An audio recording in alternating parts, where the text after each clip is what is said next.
I started noticing that something very different was happening at the CBC.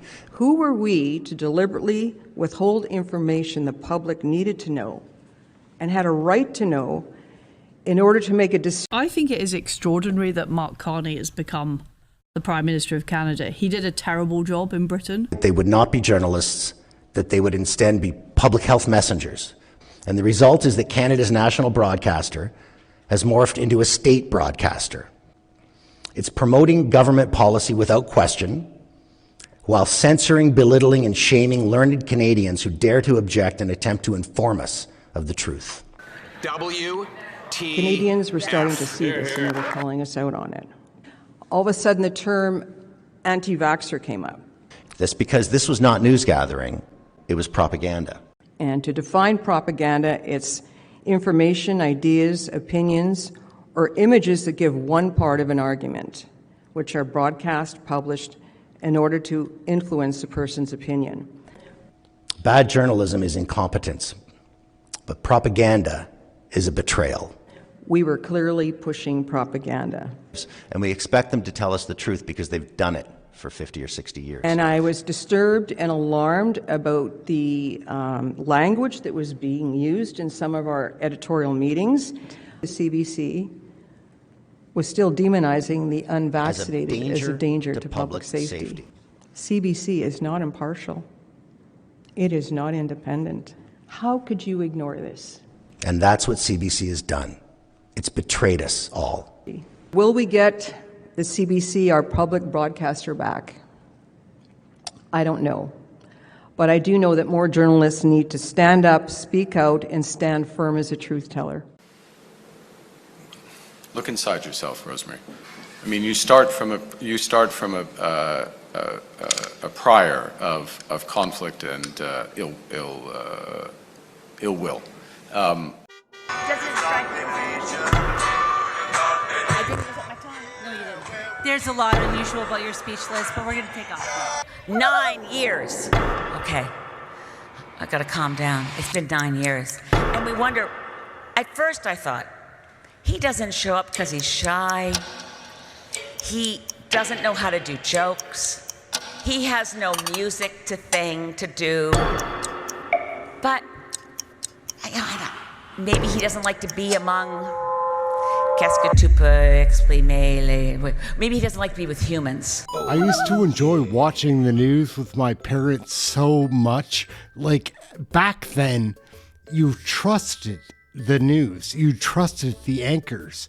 Now we're going to fast forward to 2025 and take a look. We're gonna hang out with Rosemary Barton on her live Sunday show just to expose that things have changed.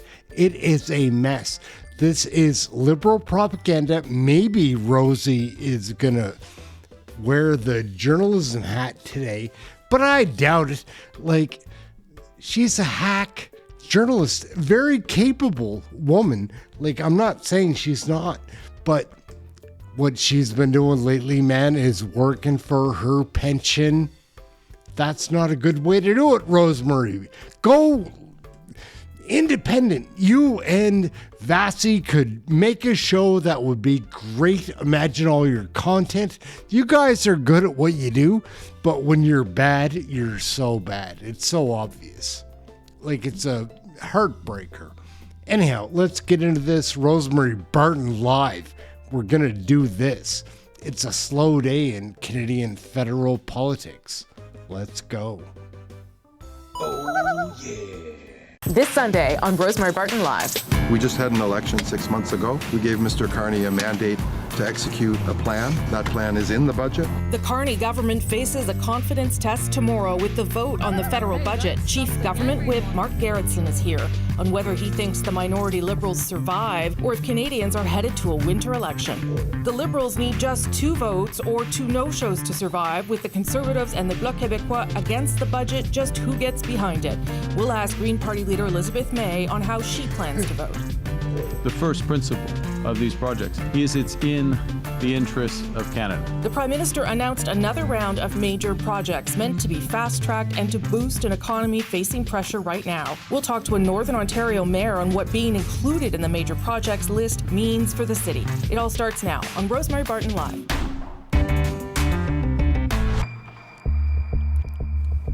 Hey, thanks for joining us on this Sunday. Just hours away now from facing a confidence vote on his budget. It is still not clear that Prime Minister Mark Carney's government will survive it. For days, the PM has been trying to sell his plan as the best path for Canada's future. The Liberals know the margin between a vote to pass that budget and one to force another election is razor thin. Assuming every MP participates tomorrow, the Liberals need just 2 opposition MPs to vote with the minority government for the budget to ensure it passes, or 2 opposition MPs to abstain from voting. If that doesn't happen, Canadians could be heading to the polls in another election. Mark Gerritsen is the Chief Government Whip. Nice to see you this morning. Thanks for having me, Rosie.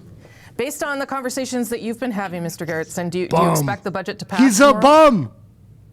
Well, I can tell you that we have all of our votes that will be present in the House of Commons, but the reality of the situation is that this is a minority parliament. That's what Canadians elected 6 months ago. They elected a parliament that they're looking for parties to work across party line, and we will deliver our votes on Monday, just like we did on Thursday and Friday of the preceding week when we were in session. So what are the conversations then that are happening? What kind of conversations are you having, or are you having any with opposition parties to try to get the support that you need, which is not a lot, to be fair? Well, I mean, it's not for me to say what the conversations are that are going on. My job is the whip. My responsibility is to deliver our votes in the House of Commons. We had all 169 of our members vote on Thursday and Friday because, of course, one member is a speaker, which brings us to 170. And I plan to have all of those there again on Monday. Having said that, I mean, I think it's well documented that the Prime Minister has made outreach to all party leaders to try to listen to what they're looking for to be reflective in the budget. And I think what we're seeing in this budget is a transformational budget, and a budget that Canadians want at a time like this, a budget that builds up our national defense, a budget that initiates projects of a national scale, and one that increases our trade diversification in the context of the world that we live in now. Come on. So I know you know how your people are going to vote, and that is your primary job, but are you telling me that you've no indication from the other parties how they plan to vote? What I'm telling you is that that's not in my domain. My domain is, as the whip of the Liberal Party, is to deliver our votes. So I will make sure that all of our votes are there, and I leave it up to others to have those negotiations. But you know, I come back to the point that we were elected this Parliament just 6 months ago, and we were elected in this minority situation. This is what Canadians want right now. So there certainly is an appetite to work across party lines. From our side, we're continuing to do that, and we have delivered a budget that reflects what Canada needs right now in the context of what's going on in the world. Are you prepared for an election if that's where we end up? Because mistakes happen, right, Mr. Gerritsen? I mean, things could happen where everyone thinks it's going to be okay, and then you end up in an election.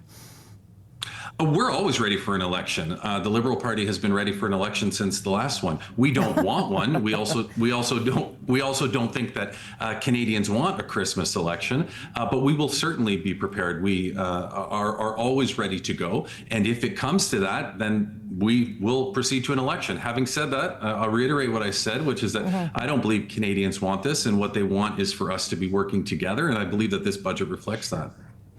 I'm just going to try and ask the same question a different way. I'm being very transparent about it, but what do you think is the likelihood that the government survives tomorrow? And I guess I would ask that based on, as you point out, those other 2 confidence votes that happened the previous week that you did survive. Does that give you some reassurance, I guess? I'm not going to comment on the likelihood of it because I don't think it's my place to do that. What I will comment on is the fact that all of our members were there to vote, and they will be there on Monday to vote too. That's 169 votes, and we require 3 more. So I think what it really comes down to is, those members within the opposition parties and their reflections on this budget and the fact that it is a transformational budget that meets the moment that we're in right now. On Friday, the finance minister asked opposition MPs, sort of reached out to them and said, you need to elevate yourself above politics for the budget vote, and asked them to do some soul searching. I mean, maybe, but this is a partisan environment, and I don't know whether it's possible to put politics aside on a budget vote that is, very, as you say, it is transformational is the word the Prime Minister uses and is very important. Do you think that's possible for people to put that aside in order to get to the outcome that you want, which is for it to go ahead? I think it's what Canadians want, and I think it's what Canadians expect. And when Canadians elect a minority parliament, as they did only 6 months ago, they're effectively saying, we want you to work together across party lines. And so I think that those in the other parties have the opportunity to reflect on this and come to the conclusion that this really is a transformational budget, that Canadians aren't looking for a Christmas election, and what they want is Parliament to work together. The Prime Minister did meet with all leaders of the other political parties. There, in addition to the thousands of other touch points that went into the creation of this budget, and this budget genuinely reflects what Canada needs right now. So, I leave it to those that have to reflect on that and come to a conclusion on their own. And we're kind of already seeing that with the 2 breaks within the Conservative Party. Members that are deciding this is a budget that they can support, which is why we've had 1 floor crossing and 1 individual who's chosen to step down from the Conservative Party. Well, I'll end on that. Have you had any conversations with other opposition MPs about joining the Liberal caucus? Listen, Rosie, we are a big tent party. We're always open to accepting new members. We're always open to having conversations with people who share the same values as us.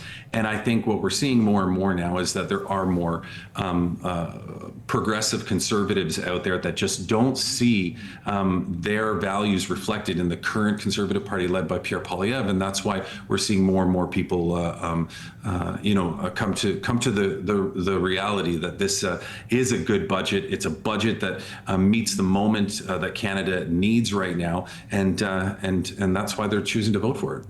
Okay, Mark Gerritsen, we'll see what happens tomorrow. Thank you for your time, sir. Appreciate it. Thanks for having me. Conservatives and the Bloc Québécois have both slammed the Liberals' budget and are set to oppose it. Conservative leader Pierre Poilievre was asked by reporters in Calgary on Friday if he's confident that all of his members of Parliament would vote against the budget. Poilievre would not directly answer. So I just want to know, are you confident that all of your MPs will vote against the budget? 100% of our MPs oppose the costly Carney credit card budget that is going to drive up the cost of food, housing, and living for Canadians. What all Conservatives stand for is an affordable budget so Canadians can have an affordable life.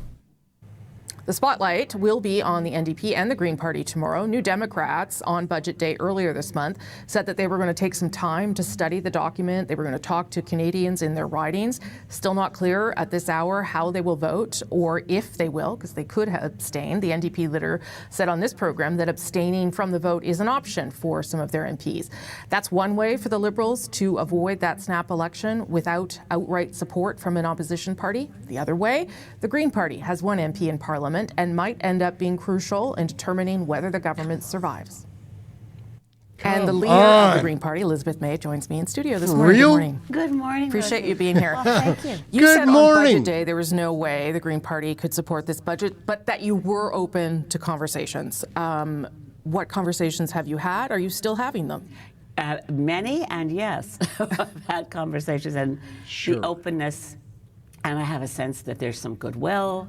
François-Philippe Champagne, for example, in answer to a question on the last Friday we were in session, added to things that weren't in the budget, saying, yes, we are committed to our nature agenda and 30% by 30, but it's still not in the budget, so I've got a lot to weigh. We're still having a lot of conversations. So is it fair to say you still don't know what you're going to do tomorrow? It is honest and accurate to say I do not know what I'm going to do tomorrow. What are the things that you're looking for? I know you obviously said that there weren't enough climate fighting measures in the budget, but what were some of the things that you said to the government and whoever you're talking to? These are the things that I'd like to see. Can you do them? Well, it's not just that there aren't enough measures for climate. There isn't a commitment.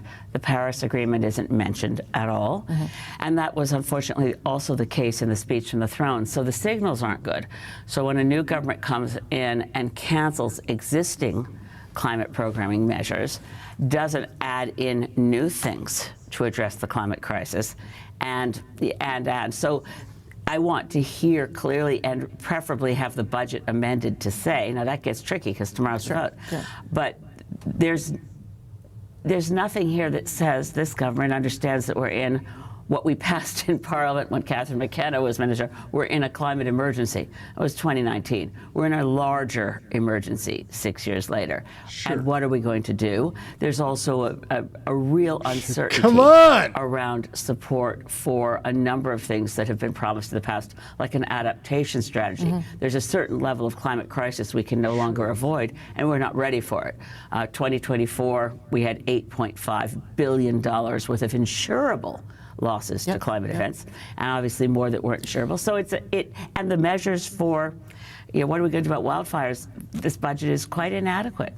The Prime Minister has spent a large part of his life also fighting climate change and being on the world stage talking about it.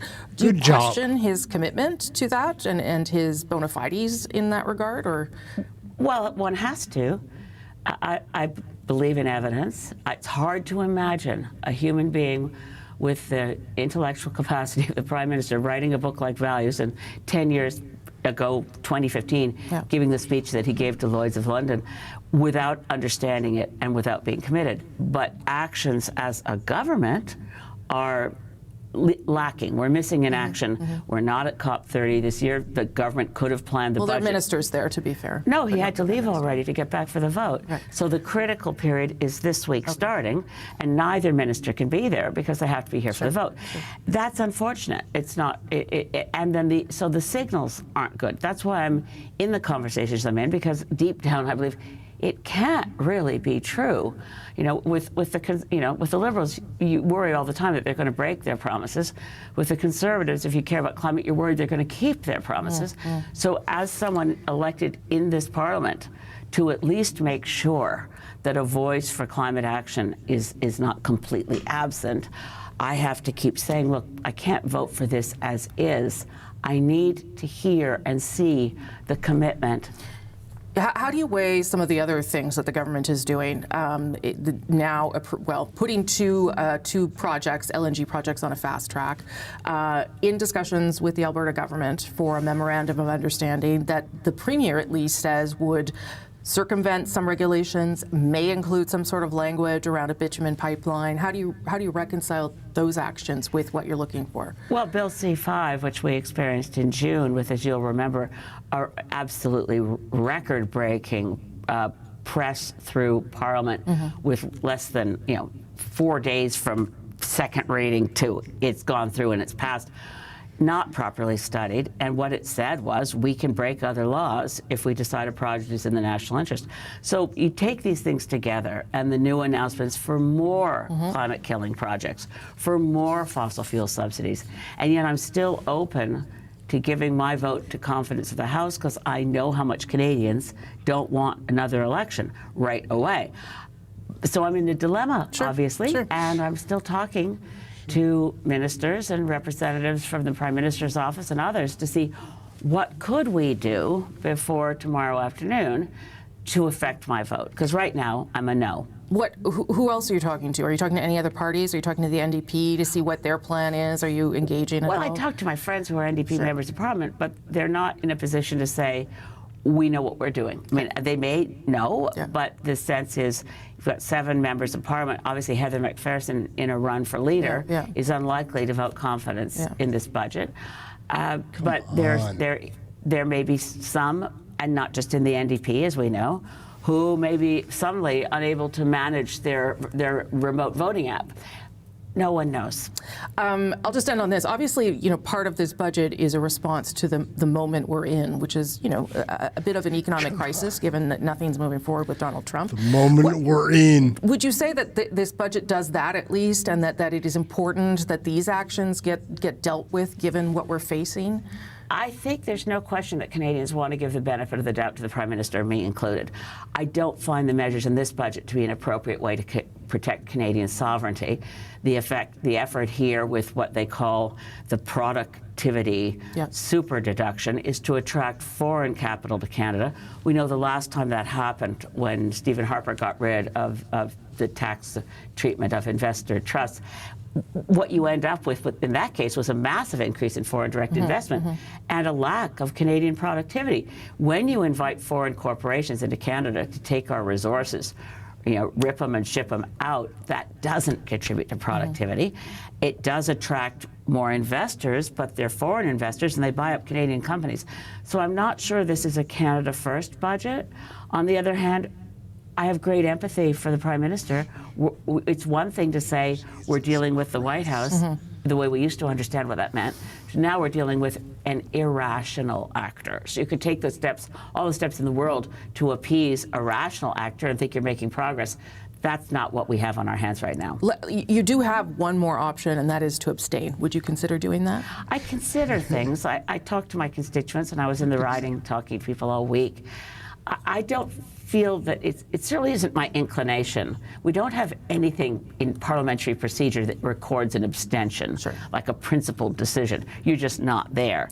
And I don't think I was elected to fail to show up. Right. Okay, so we'll see what happens tomorrow. Yes. Thank you for your time. I appreciate it.